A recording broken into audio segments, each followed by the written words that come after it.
Hey everyone, today we will learn how to shade using white ink and black ink. Tools I used: calligraphy pen, black ink, white ink. We are using half-tone paper to create the highlights and shadows we need. The light source is from the north side, so all the shadows are on the right side. The first thing I started with was distributing the light. I started with the brightest spot and gradually decreased the light until it reached the darkest spot.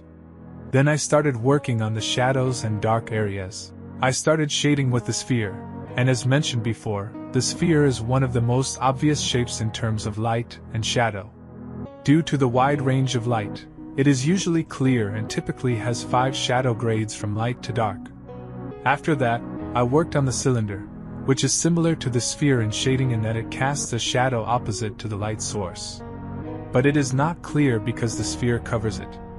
Then I worked on the pyramid-shaped tetrahedron, starting with the lightest. There was a shadow from the cylinder that left me a space to work on with black ink.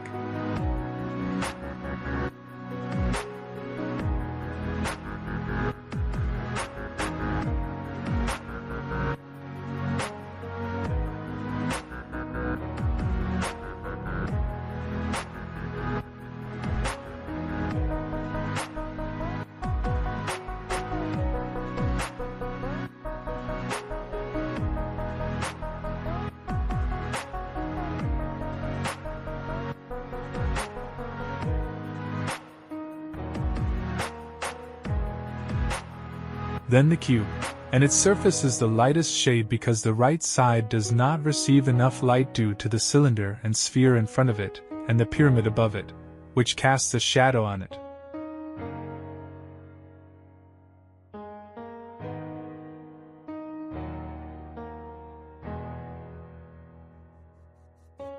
If you want the shadow to be wide, increase the amount of ink in the pen. If you want thin lines, decrease the amount of ink.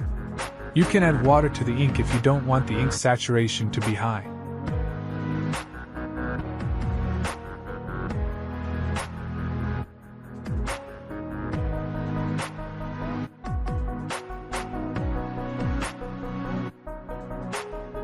The shading technique is hatching and cross-hatching, which are longitudinal and transverse lines. After I started working on the shapes, I worked on the floor. I also started by distributing the light tones first, then worked on the dark tones. I relied on the paper tone as one of the shading grades, which is halftone.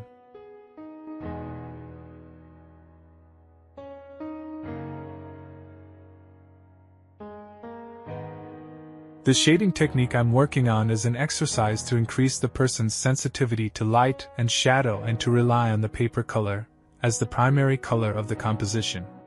You learn how to embody a form, and the most appropriate thing to increase sensitivity to light and shadow is drawing the form, and always vary the shapes to practice more than one thing.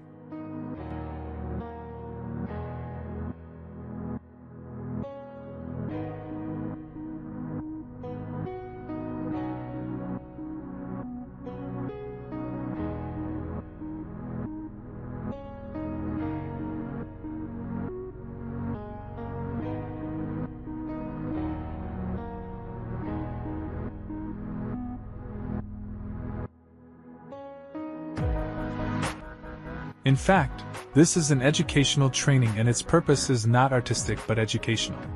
But in other lessons, we will focus on the aesthetic and artistic aspect of the material.